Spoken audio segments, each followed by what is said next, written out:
Mandelongo Raissa. Alors, mon TP consiste à expliquer c'est quoi une configuration organisationnelle selon Henri Gisbert. Alors, je vais commencer par définir une configuration organisationnelle. La configuration organisationnelle décrit la manière dont les différentes parties d'une organisation sont structurées et interconnectées pour atteindre ses objectifs.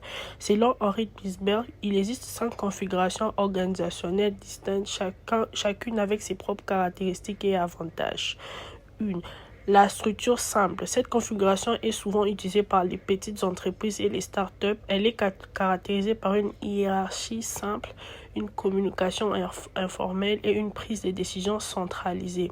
Les avantages de cette configuration sont la rapidité de la prise de décision et la flexibilité, mais elle peut manquer d'efficacité pour les entreprises plus grandes. 2. La bureaucratie mécaniste. Cette configuration est utilisée pour les grandes entreprises qui ont besoin d'une structure claire pour coordonner de nombreuses activités. Elle est caractérisée par une hiérarchie formelle des règles et des procédures strictes, une spécialisation du travail et une centralisation de la prise de décision.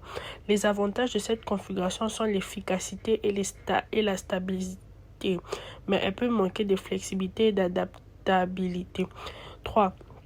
La bureaucratie professionnelle. Cette configuration est utilisée par les organisations qui fournissent des services professionnels tels que le cabinet d'avocats ou les hôpitaux.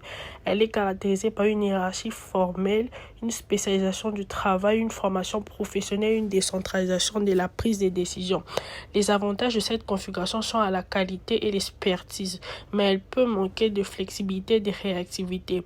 4. La structure divisionnalisée. Cette configuration est utilisée par les grandes entreprises qui ont plusieurs divisions ou unités d'affaires. Elle est caractérisée par une hiérarchie formelle des unités d'affaires semi-autonomes, une coordination par les règles et des centres de profit indépendants. Les avantages de cette configuration sont la coordination et l'efficacité, mais elle peut manquer de communication et de collaboration. 5. La dorcratie. Cette configuration est utilisée par les entreprises innovantes et créatives qui ont besoin de flexibilité et d'adaptabilité pour réussir. Elle est caractérisée par une structure informelle, une communication horizontale, une décentralisation de la prise de décision, une spécialisation de travail et une utilisation de groupes de travail temporels pour relever des défis. Les avantages de cette configuration sont la créativité et l'innovation, mais elle peut manquer de stabilité en deux structures.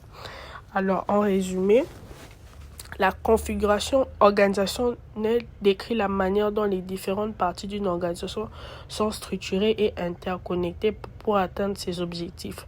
Les 5 configurations organisationnelles identifiées par Gisbert sont la structure simple, la bureaucratie mécaniste, la bureaucratie professionnelle, la structure divisionnalisée et la docratie.